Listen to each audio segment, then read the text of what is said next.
Hi అండి, నమస్తే. సంక్రాంతి సంబరాల్లో వచ్చే మూడో రోజే ఈ కనుమ పండుగ. దీన్నే పశువుల పండుగ అని కూడా అంటారు.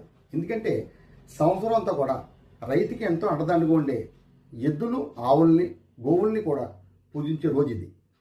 వాటికి కావాల్సిన ఆహారాన్ని నైవేద్యంగా పెట్టి వాటిని రైతులు పూజిస్తారు.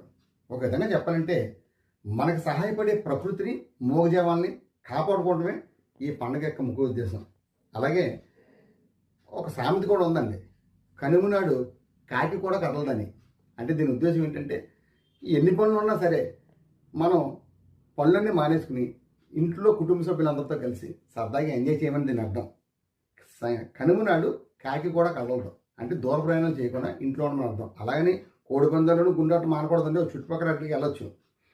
అలాగే శాస్త్ర ప్రకారం చెప్పుకుంటే శ్రీకృష్ణుడు గోవర్ధన